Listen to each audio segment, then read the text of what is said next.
people, especially Christian people, object to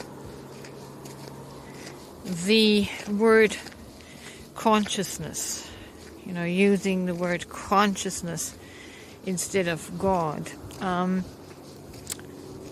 they pass it off as being too New Age. But really, it's just a different perception. How shall I word this? It's really a different perception from a different consciousness. Like the word God,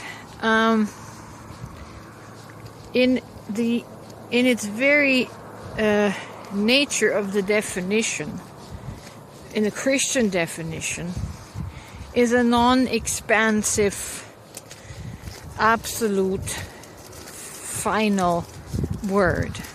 Like God is a concrete image that the mind has created to make sense. Consciousness, on the other hand, is ever expanding, and the idea that God would ever expand or ever learn, ever grow, makes people feel uncomfortable.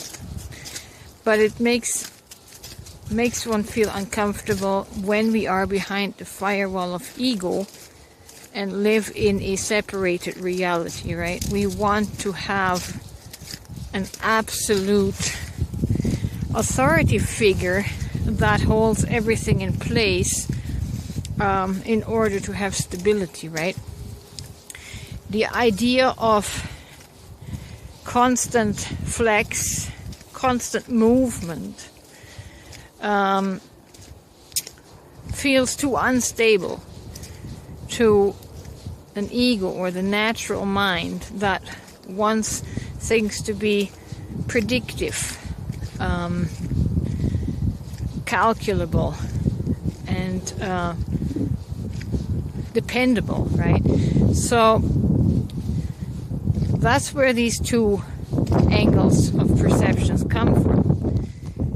If you are living in a separated mental state, a separated state of consciousness, and you feel a victim in this life, you are more likely going to adopt and use the word God because you want something steady and secure.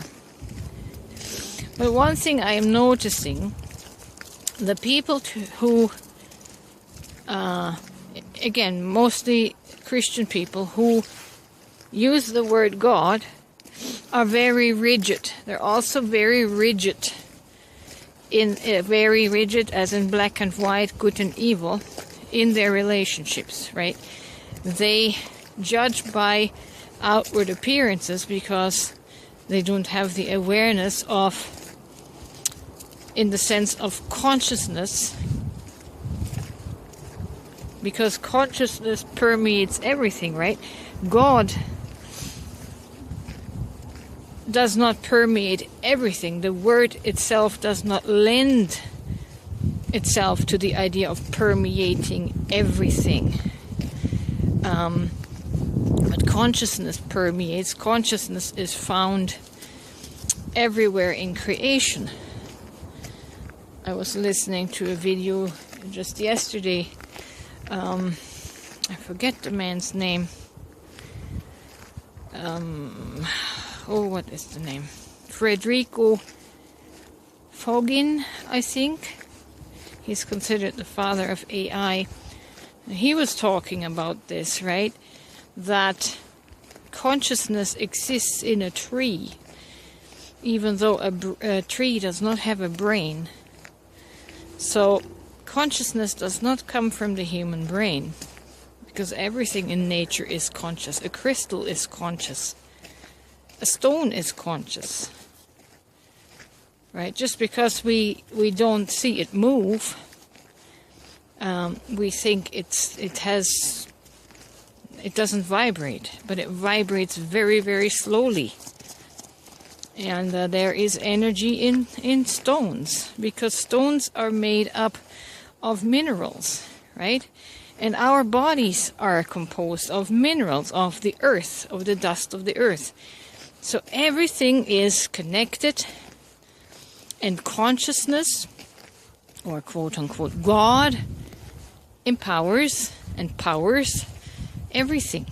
Consciousness powers everything. It's the electric charge in everything.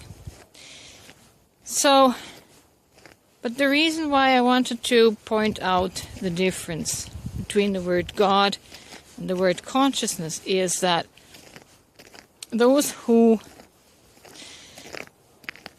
are in the consciousness of the perception in the use of the word God, they see themselves separate from everyone else. And this separation of the mind is what creates conflict. Because if you see yourself separate from everything else, then you have to try and maintain your separate identity at all costs. And that is what leads to wars and conflict. But the person that sees themselves as the consciousness of God and realizes that this consciousness is everywhere, no longer sees themselves as separate, individual, and apart from everything else. Like I said, we are all made from the mineral kingdom. Everything is made from the mineral kingdom. That's why our bodies decompose and go back to the earth, because we are earthen minerals. And that, just on that level, it makes us all one. We are all one. We come from the same consciousness. And that's how we are all connected. So if you shift from using the word God, the religiously defined word for God, and shift to consciousness, you can shift out of your ego in the realization that you are connected to this very rock, to the very sand that I'm walking on, right? All of those earth minerals are what make up my body. There isn't anything in this body that isn't also in the earth, that isn't also in the trees, that isn't also in the dog. This is how we are all one. And we are all powered by the same consciousness, by the same spark, which religion calls God. Does that make sense? Can you shift out of your separate, individuated ego and recognize how you are the same as everyone else, everything else, that in your base elemental structure, we all come from the same material, the same mother, and the Father is the Spirit, is the consciousness that animates us. So, how can you point the finger at anyone in judgment, lest you judge yourself, right? So, think about it. Take this in. And if you're out in nature, you can especially become aware of it. Everything has its roots in the mother that is below our feet. We are indeed one.